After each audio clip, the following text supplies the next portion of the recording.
परिश्रमी सिद्ध्यन्ति कार्याणि न मनोरथे नाहि सुप्तस्यसि प्रविशन्ति मुखे मृगा। वत्स, सब मेरे साथ बोलो। परिश्रमी सिद्ध्यन्ति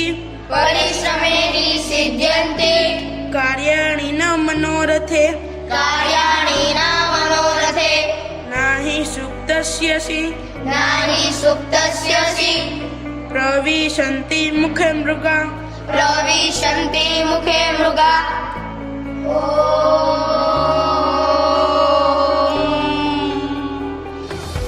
तभी आरुणि हाफते हुए आता है।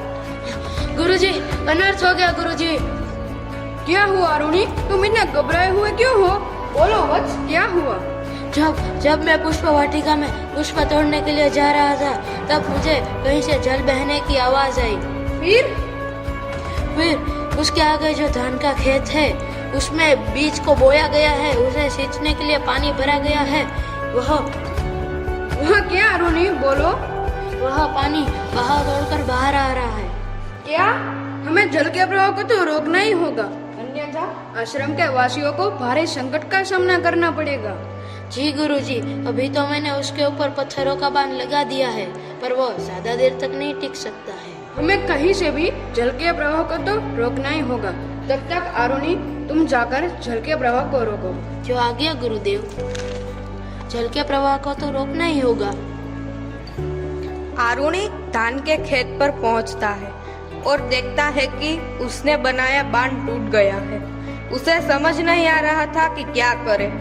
उसने जल के प्रवाह को रोकने का बहुत प्रयास किया। तभी उसने एक उपाय सोचा। वह स्वयं जल के सामने लेट गया और जल आरुणि के शरीर से टकराकर खेत में चला जाने लगा।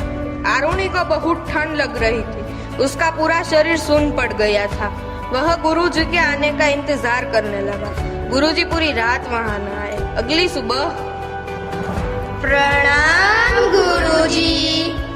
प्रणाम वत्स, आरुणि कहाँ है? कहीं दिखाई नहीं दे रहा। गुरुजी, आपने ही तो उसे धान के खेत में पानी को रोकने के लिए। गुरुजी अपने सभी शिष्यों के साथ खेत में पहुंचते हैं। खेत में पहुंचने के बाद आरुणि, ओ आरुणि। गुरुजी, ये रहा आरुणि। आरुणि, उठो आरुणि। आरुणि की यह अवस्था देखकर गुरुजी को बहुत दुख हुआ। उन्होंने उसे उठाया और गले लगा लिया। यह तुम्हें क्या किया आरुणि? तुम पूरी रात पानी रोकते रहे, तुम्हें कुछ हो जाता तो? गुरुजी आपके रहते हुए मुझे कुछ नहीं हो सकता।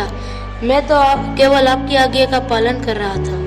धन्यवाद वत्स, तुम्हें अपने प्राणों को संकट में डालकर आश्रम के वासियों को संकट से बचाया। आज से सारा आश्रम तुम्हारा आभारी रहेगा। मांगो वत्स, क्या चाहते हो? मांगो। गुरुजी, आप मुझसे वास्तव में प्रसन्न है तो मुझे ज्ञान का वरदान दीजिए।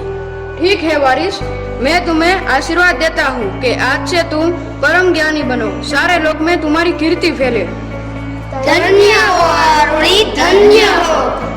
तूने हम सब आश्रम वासियों की जान बचाई। धन्य हो आरुणि, धन्य हो। गुरु का आशीर्वाद प्राप्त कर आरुणि एक महान ज्ञानी बने। बड़े होकर वह उद्दालक आरुणि नाम से प्रसिद्ध हुए। उपनिषदों में आरुणि का नाम सुवर्ण अक्षरों से लिखा गया।